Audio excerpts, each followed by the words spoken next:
President Barack Obama honoring troops who were killed in Afghanistan at Dover Air Force Base, in Delaware, in 2009. Doug Mills, The New York Times, Washington. President Trump falsely asserted on Monday that his predecessor, Barack Obama, and other presidents did not contact the families of American troops killed in duty, drawing a swift, angry rebuke from several of Mr. Obama's former aides. Mr. Trump was responding to a question about why he had not spoken publicly about the killing of 4 Green Berets in an ambush in Niger 2 weeks ago when he made the assertion. Rather than answering the question, Mr. Trump said he had written personal letters to their families and planned to call them in the coming week. Then he pivoted to his predecessors. If you look at President Obama and other presidents, most of them didn't make calls, Mr. Trump said during a news conference in the Rose Garden with the Senate Majority Leader, Mitch McConnell. A lot of them didn't make calls. I like to call when it's appropriate, Mr. Trump's assertion belied a long record of meetings Mr. Obama held with the families of killed service people, as well as calls and letters, dating to the earliest days of his presidency.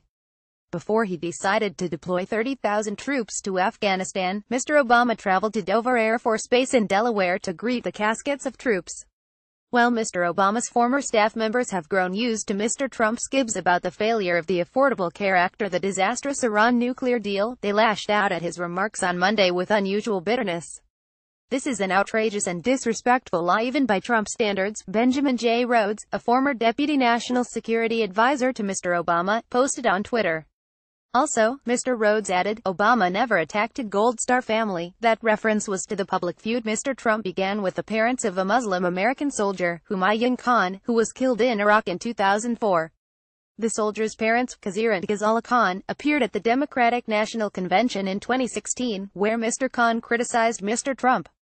Alyssa Mastro Monaco, a former senior aide to Mr. Obama, used even stronger language on Twitter, calling Mr. Trump's statement a lie, along with an expletive, and describing him as a deranged animal. A spokesman for Mr. Obama declined to comment.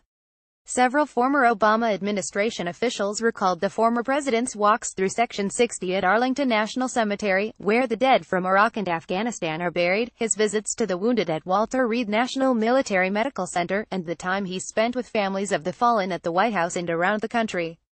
In August 2011, after a Chinook military helicopter was shot down over Afghanistan, killing 38 people, including 25 Special Forces troops, Mr. Obama consoled the families of all those killed, according to Jeremy B. Bash, a former chief of staff to Defense Secretary Leonie Panetta, who attended the ceremony. David Axelrod, a senior advisor to Mr. Obama, said, I don't recall anything moving him more.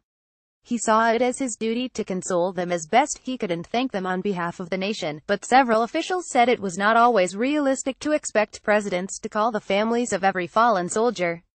During the peak years of the wars in Iraq and Afghanistan, Mr. Obama and former President George W. Bush faced hundreds of fatalities each year. In 2009, the first year of Mr. Obama's presidency, there were 317 American military fatalities in Afghanistan and 149 in Iraq. So far this year, there have been 11 fatalities in Afghanistan and 14 in Iraq. 17 sailors were killed in accidents involving 2 Navy warships, the John S. McCain and the Fitzgerald.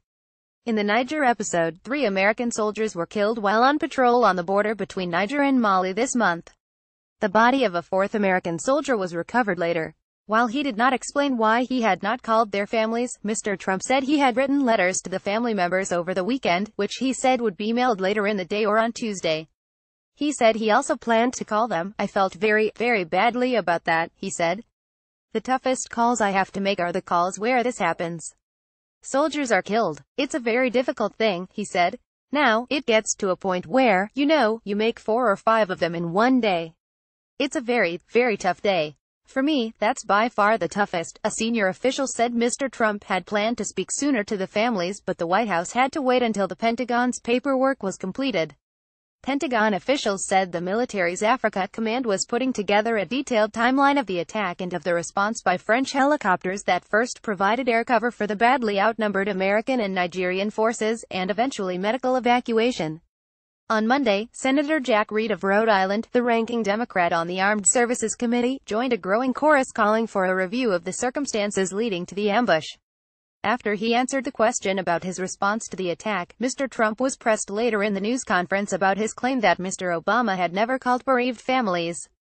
This time, he seemed to soften his tone. "I don't know if he did," the president said. "I was told he didn't often, and a lot of presidents don't. They write letters. President Obama, I think, probably did sometimes, and maybe sometimes he didn't," Mr. Trump continued. "That's what I was told. All I can do is ask my generals." Eric Schmidt contributed reporting. A version of this article appears in print on October 17, 2017, on page A16 of the New York edition with the headline "Trump claims, falsely, that Obama avoided families of fallen."